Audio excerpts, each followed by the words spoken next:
Welcome, everybody, to the Building Aaronsburg podcast. I'm Thomas Aaronsburg. And I'm Catherine Aaronsburg. Today, we're going to talk about our siblings. There's a lot of them between the two of us. Yeah, and I don't know how many of them listen to this, but They about to hear some things they're about to get themselves. told about. Yeah, we're not going to talk about ourselves. We're going to talk about our siblings. Between the two of us, Thomas and I have... Oh, wait, I was going to count the total number of kids. We have to subtract 2. 13 children total. Right. And 11 siblings between the two of us. That's a lot. Yeah. So the reason we're talking about this is because I got a message on one of our social media things, now that I'm a social media light. Oh, boy. And you got, by the way, can we just say, side note, if you're not already following Thomas on Building Aaronsburg, you're missing out. You really are missing out. He is handling it, and he pretty much only Instagram stories at 5:45 a.m. It's when things are fresh on my mind.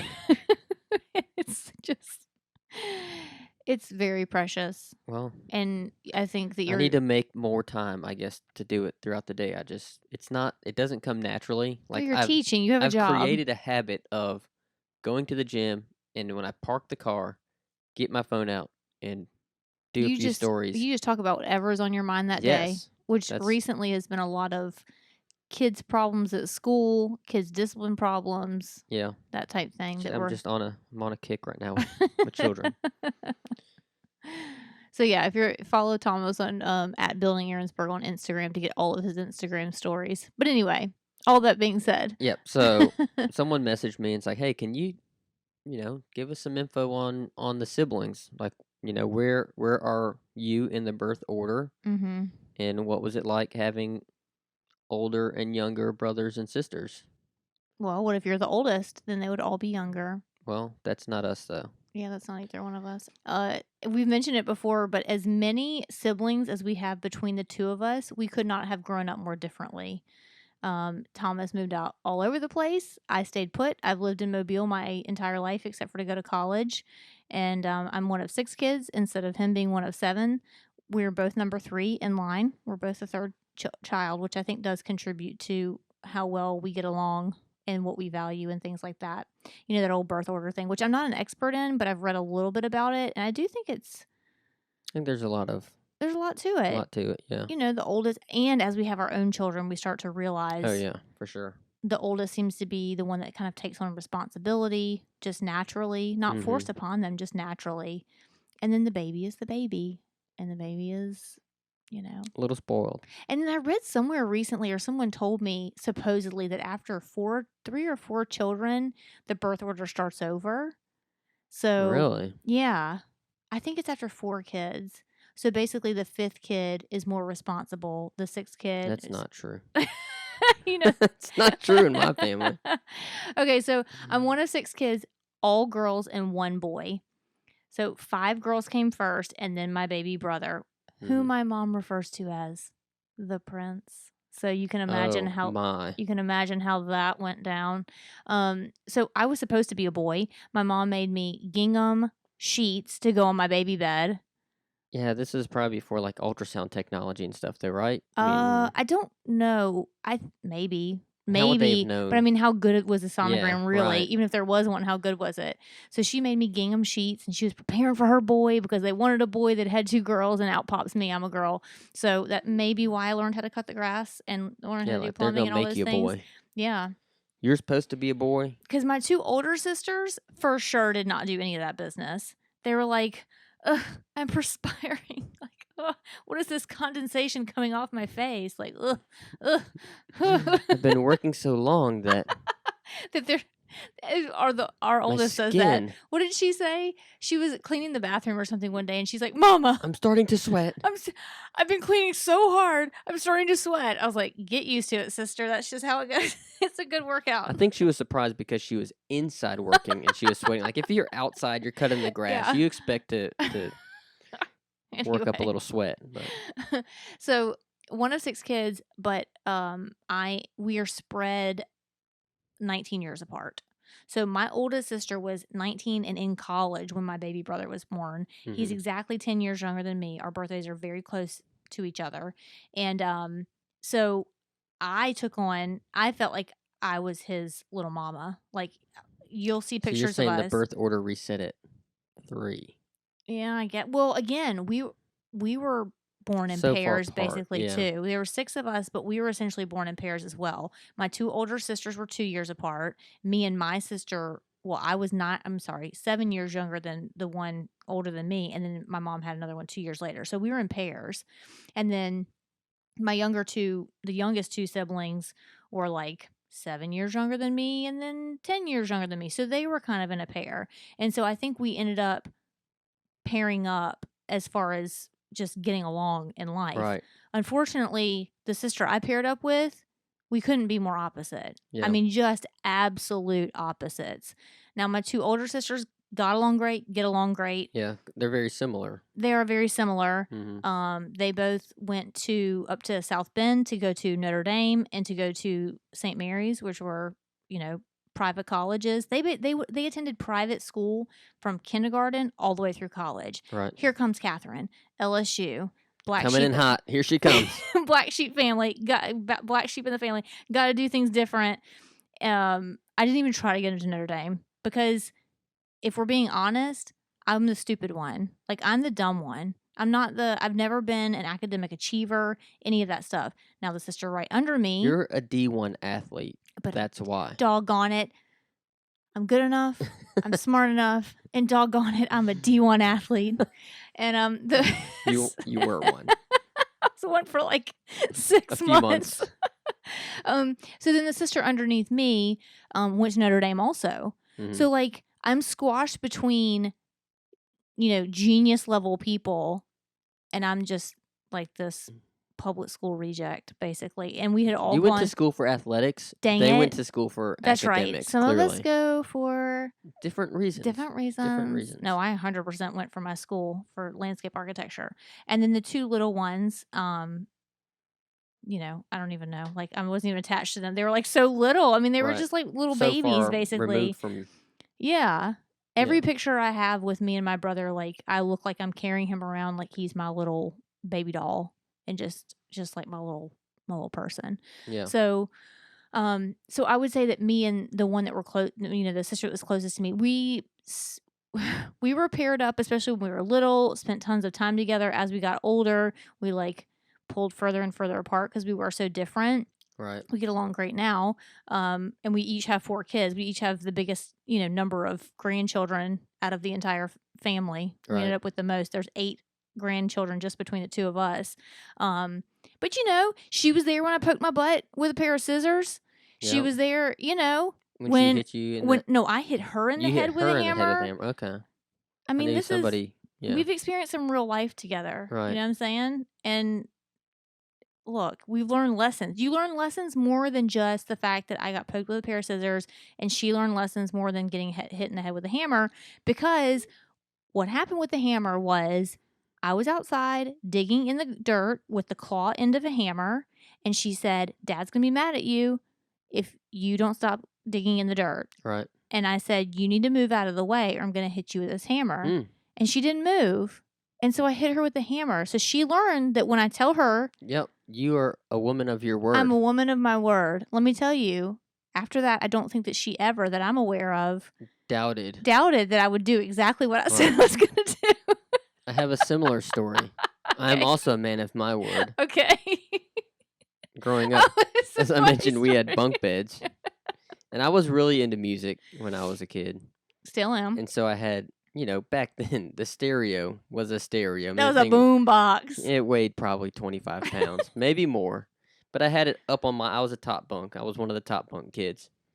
So I had it up on my top bunk, and I had to change the sheets or something one day, which required moving that so I could get the sheets and everything. Anyway, There needs to be an invention for bunk bed changing sheets, because it is the worst thing it is. on the planet. Especially when you're short. Like, I'm sure a tall person could just reach up there and do it, but I'm a little kid. I'm having to, you you're have to climb on up top there. of it, Yeah, as you're trying to change it. Anyway, so I got to get the radio down in order to do that.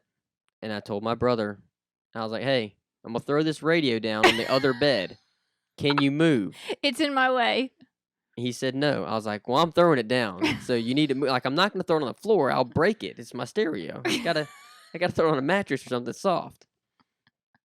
Anyway, he's like, "No, I'm not moving." I was like, "Well, I'm throwing it." And that was my last warning. He didn't move, and about 25 to 30 pounds of stereo hit him in the back that he was not expecting. What is the sound you always make whenever you say? Ow! That's probably not what it sounded. I don't know what it sounded like. But I remember like when it was leaving my hand, like that's gonna hurt. That's gonna hit him square in the back. I bet he never doubted ever again that you would do what you said you were going to do. And the thing is, like, he was mad at me, like he was gonna fight me, but I had the high ground, so You could jump I right mean, on he top of wasn't. him like a Yeah. spider monkey. Well, and he was hurt too. I don't think he could have fought if he wanted He's an to. injured lion. Anyway, back to your hammer story. That's it. That's it. Okay. She had a huge hematoma on her head. Oh. And I don't remember if she went to the doctor for that or not. Now, the story about the scissors on my butt were my mom, I'm sure you guys can imagine this. These metal scissors with black handles. Everybody had a pair at their house. We had several pairs. These were like my mom's good scissors. They were the good scissors. You don't use the good scissors. Oh, my Lord. So someone had taken the good scissors. I don't remember taking them or whatever. Anyway, someone had taken the good scissors out into the yard. My mom couldn't find them. She had been asking where they were. We didn't know. Like, clearly this was like a topic in the house that it wasn't you, though. I don't remember if it was me or not. I'm 38 years old. Maybe it was. I have no idea. You got a hammer out earlier that you weren't supposed to, so just evidence seems to. Anyway, one hammer doth not mean that I took the scissors as well. Anyway, so we had a play structure out in the back of our yard, and I found the scissors as we were playing. Well, my sister that's close in age to me, her name's Sarah. I don't know why we don't use names. I use all these descriptors. Sarah we were playing on this play set, the swing set, the old school swing set with the metal slide and the little bar that you swing on. Anyway, so I found the scissors and I was up on the top of the slide and I walked up the back, the stairs of the slide, and I had the scissors behind my back. And I was like, Sarah, guess what I found? And she goes, Mama, scissors? And I was like, nope. And I slid down the slide with the scissors behind my back. And when I landed on the ground, those things jabbed me directly in my butt cheek. On those slides, you didn't land on your feet. You always landed on your butt. Yeah. Well, I landed on the pair of scissors on my butt cheek. So then the tragedy of all of it was that I did have to go to the doctor. And I'm like 6 or 7 years old, and the doctor had to look at my butt, and I was mortified. I was like, this is not happening. Like, this is bad news bears that the doctor had to look at my butt cheek. Like, yeah, you talk about learning a lesson. Don't slide down the scissor with scissors in your pocket. Look, you know that we learn these lessons because how long did our kids jump around with toothbrushes in their mouths? Oh, yeah. Before we pulled out the YouTube video of Rescue 911 to teach them to not. And everybody that watched Rescue 911 knows exactly what video we're talking about. It's like you might think, oh, and you never jumped with a toothbrush in your mouth ever again because it sounds like something that sounds so stupid and like no one would ever do it. But we've experienced it. Our kids did it. And then we showed them the Rescue 911 video. And now they're just as scarred as we are. Yep. They will never do that. And they'll pass that on to their kids. We watched it. They must have played that as a rerun 1,000,001 times on TV. I don't know how many episodes of that show there actually were. I don't know. I would bet there was probably just one season with about 10 or 15 incidents. And that was it. Maybe. But they kept rerunning them. All I know is I can still remember that kid who the toothbrush just disappeared into the back of his throat when he ran into a wall. And the takeaway, you don't pull it out. I remember them saying that. Yes, you take him to the ER and let them take it out of his esophagus. Ugh.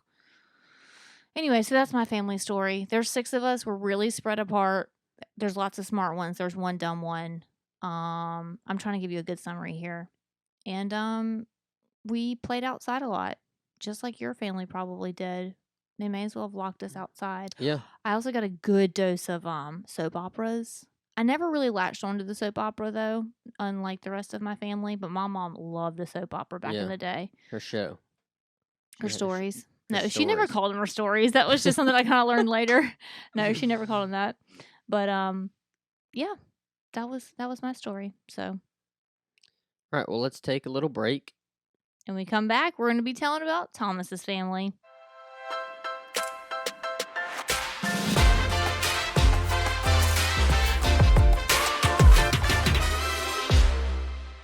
Welcome back to Building Aaronsburg. We just told the story of the Cannon crew, and now we're going to move on to the Aaronsburg crew. Tell us what you got, Thomas. All right, the Aaronsburg crew is much more live than the Cannon crew.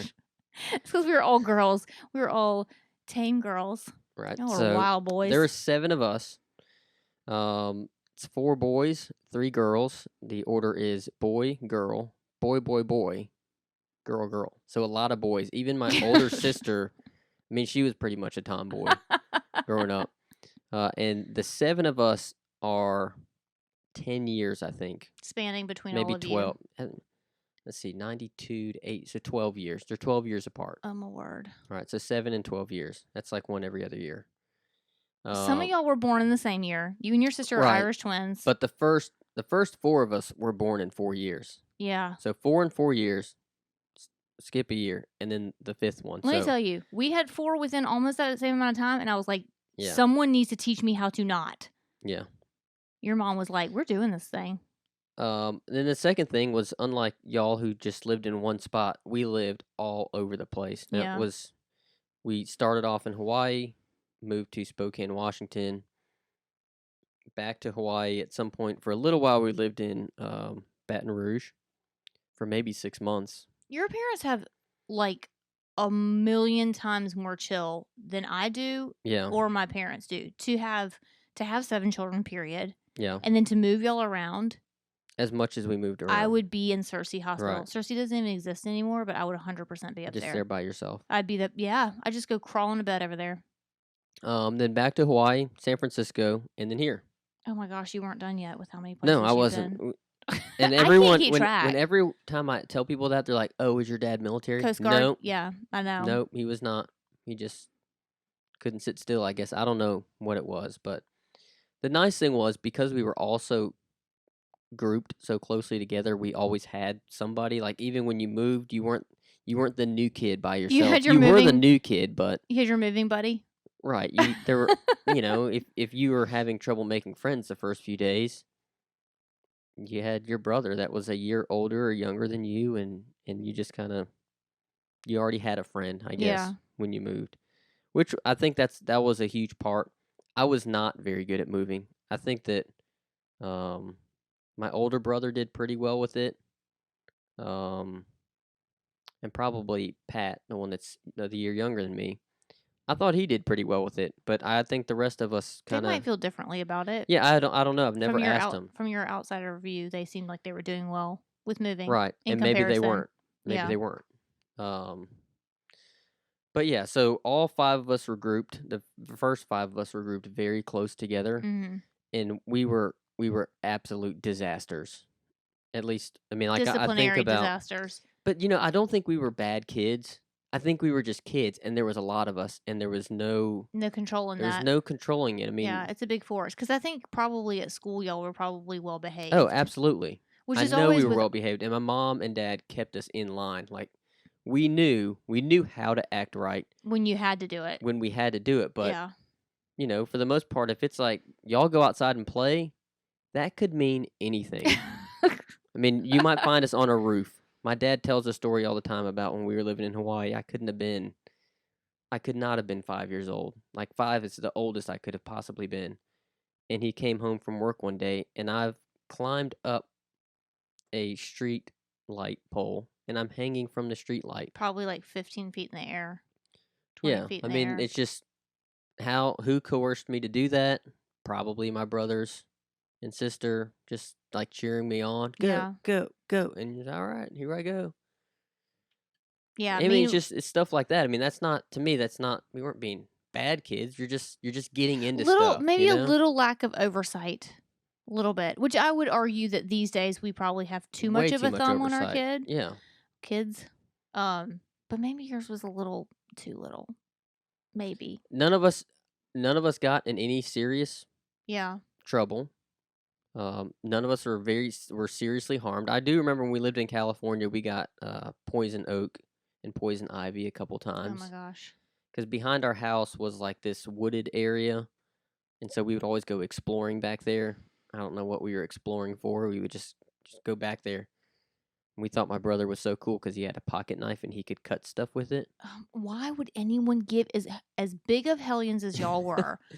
I cannot believe the weapons that your parents gave you. A Y'all pocket had knife is not dangerous. okay. They gave y'all BB guns, paintball guns, Nerf guns. Those were all when we were older, though. We were You teenagers. still by weren't the old time. enough. Still were not old enough to be I responsible. think you could make the argument that we're not old enough now, truthfully. I would also make that argument. Y'all So- act like idiots with weapons generally. But yeah, I mean, we got into. I mean, I wouldn't. Again, I don't know that trouble is the right word. I don't know that we got into a lot of trouble. I think we made trouble. Maybe that's a better way of putting it. But I wouldn't say we got into trouble. Okay. Um, So you're all still in Mobile for the most part. The yes. greater Mobile area. Right. So when we finally did move here, I was in middle school. We were at this point we're all born, so it's not like as we kind of moved around, we sort of picked them up along the way. Y'all were all born in kinda Hawaii thing. except for your baby sister who was born Right, in he San was born Francisco. in San Francisco. So we moved here. We went to middle school, or I went to middle school and high school here and college here. Half of us have gone to college. Half of us have not gone to You were college. also a private school baby from start to finish. I was. Both me and Pat are private school from. Actually, I take that back. When we lived in Hawaii, we went to public school. Oh, is that? Oh, yeah. Hmm They were probably better there. And I want to say when we lived in Spokane, Washington, we might have gone to public school too. I don't. I remember we rode the bus. Now maybe the Catholic school system had a bus system up there. I don't know. I don't remember the name of the school, so I couldn't. Okay. tell you. Anyway. But anyway, half of us went to college, half of us didn't. We are, for the most part, still in the Mobile area. I have my youngest sister, the one that's the baby, lives in Nebraska with her husband. Oh, I forgot she. How could I forget that she's Forgot away? that Well, I just think it's interesting. I was just thinking about how spread apart your dad's siblings are. Right. 2 of them are still in Hawaii. One Right. of them's here. One's in Baton Rouge. Like they're all. One's in Mississippi. There was 2, but anyway, they've moved around. But point being, they're all kind of all over the place. They seem to have kind of found their own They're paths. all over the place, but they're all over like places that we've lived Yeah. or that they've lived. Yeah. They grew up in Hawaii, which Yeah. is why there's some that still live in Hawaii. And then my grandparents moved to Baton Rouge. Some of them stayed in Baton Rouge. Yeah. And then my grandparents moved to Mobile, and then that's why Some of we're in them came Mobile, over and here. some are in Mobile Yeah. here too. So Yeah. they are spread out, but I guess it would be no different than if some of us decided to stay in Hawaii or lived in San Francisco. It's kind of, those are places that we've lived before. Yeah. Makes sense. But in terms of, all of your sisters, at least the ones, your older sisters, and Sarah also going to Notre Dame, I think with the exception of me and Pat, they all went to public school Yeah. for college. Or didn't go. Or they didn't go. And are in some sort of technical trade. Yeah. And I would say, I tell my students this all the time. I want to say the ones that went to college make less money than Probably the ones so. that didn't go to Probably college. so. Because This the is ones not. that This is for sure not a conversation about going to you know, college or not. going to college or not. No. Yeah. No. I just always, it's kind of, I wouldn't say it's a chip on my shoulder, but it's kind of something I've had to psychoanalyze myself about, when I feel the need to prove something, why do I feel the need to prove it? And sometimes it goes back to maybe there was some inadequacies felt about the fact that I was the quote unquote dumb one. You know, because that wasn't something that happened when I went to college. It wasn't like, oh, I'm the one that's going to the public school and that's, Right. That's less than. That's why you're the dumb one. No, that wasn't the reason why I was the dumb one. Right. I never was good at school, and I had a sister that was 2 years younger than me that was Who was really obviously good at very school. good at Yeah. school and loved to read books and loved to like book learning. Like she loved to Right. book learn. Book learning was never my thing, and somewhere in my brain I equated book learning with being the more premier Intellectual. yeah, a more intellectual type of learning, I mean she's like tried out to be on Jeopardy several times. We're talking about like Right. that level of smart. I love to learn. It's just not the same type of learning. And so, I'm always trying to like psychoanalyze myself and try to figure out why I do things and if it's even important for me to put up a fight about certain things or even care about certain things. You know, you go through life caring so much about stuff and kind of putting up arguments about it and stuff. And you step back for a while and go, why am I doing this? Yeah. You know? So, and then meanwhile, once you're coming upon that stuff, you're old enough to even think about that stuff. I've got 2 sisters who were up at Notre Dame. My dad went to Notre Dame, you know? Yeah. So, Yeah. It's something I guess that you just sort of picked up along the way that. and I'm the middle child. I think that's that birth order thing. Right. I think middle children in general feel inadequate for whatever reason. They're just kind of a little forgotten about and a little, you know, not noticed. Right. They're not the oldest. They're not the most important. You know, they weren't the first. So that all the attention wasn't given to, or was given to the first ones, and they kind of tapers off and then it ramps Well, back up it again. gets spread out with all the middle ones. Yeah. And then the very last one gets all of the attention because there's no one else after them. Yeah. So. Well, I remember with our littlest one, I just remember thinking, oh my gosh, I can take a minute to enjoy this. Yeah. Like, I can enjoy all the cute little things she's saying. Because I would see people around me like, oh, she's saying blah, blah, blah. And I'm thinking, I have 3 children that are like 3.5 and under. Right. I can't even think about, I was so tired and so foggy. There was no way that I had time to like savor and enjoy all the little things that they were saying and doing. Right, because there was another one right after that. Oh, they that just was kept doing coming. all of the cute things that the other one was just doing. Yeah. And so you don't really get to really get excited about it. And so, Right. you know, she finally came along. And the funny thing is she's not even that far away. Like she's less No, than she's 2 not. years Yeah. behind the Right. second to last one. But it still gave me enough time to be able to breathe to where I was like, okay, I Well, can come and out of it a little bit. yeah, that there's not the fact that there's not one after them. Yeah. It's like all of your energy is now compartmentalized, I guess, maybe with Yeah. the 4 that we have. Mm-hmm. But yeah, I guess I'm a middle child. You're a middle child. Although I don't remember having that same feeling of that I have something to prove. Yeah, because you're really smart. No, You're- but I mean, even aside from that, I don't know that I don't that and drives me. I don't guess. necessarily think that the middle child thing was, I think that was more of an attention thing. They used to always call me an exhibitionist. They used to be like Right. the word they would use for me. I'd be the one that would stand up on the hearth in front of the fireplace and like Right. do some sort Everyone of look at dance. me. Yeah, like I wanted attention. So Right. obviously craving and lacking some Which sort of attention. I was a total opposite as a kid. I was Yeah. the one that was like always sat in the corner with nothing to say. Yeah. But Yeah. it's funny that my dad always tells these stories about I would always just sit there quietly, but then when I did say something, it was like really profound. Mostly hilarious. I mean, or you know what I mean. But it was coming out of a 6-year-old's mouth. Right. For the most like part. there was the guy had nothing to say, but when he did say something, you better be paying attention because it's either going to be really funny or You were just always thinking. You just yeah. would I sit think and I think. still am that way. Yeah. I think I like to just be You're an observer. thinking about what's going on. Yeah, I'm the opposite. I'm just like, just say it. We'll fix it later. Total American, by the way. I was listening to all these interesting cultural studies about how different cultures process decision making and things like that. Mhm. And it's a very American thing to make decisions and then just change them 1,000 times before you arrive at your conclusion. Whereas Japanese and German culture are very much the opposite. They take all of the items into account before they make a decision. It takes them like 2 years to make Right. a decision. But and they're going to be sure it's the right but they're going to be decision. sure it's the right decision. Yeah. You're Japanese or German, which your Well, dad if you might ask my really dad- appreciate. Yes, my dad. We're German. Yeah. Whereas I'm very American in that way. Like yeah, that's interesting. I'd rather just let's decide on something and get moving, and we can always change it, Right. along the We'll way. fix it. We'll fix it. Fix it later. Yeah. Anyway, okay, I think that's all we have for sibling talk. If you guys have any questions or thoughts on our talk today, you can message us on Facebook at Building Aaronsburg, on Instagram at Building Aaronsburg, or you can email us at buildingaaronsburg@gmail.com. Until next time, bye y'all. Bye, y'all.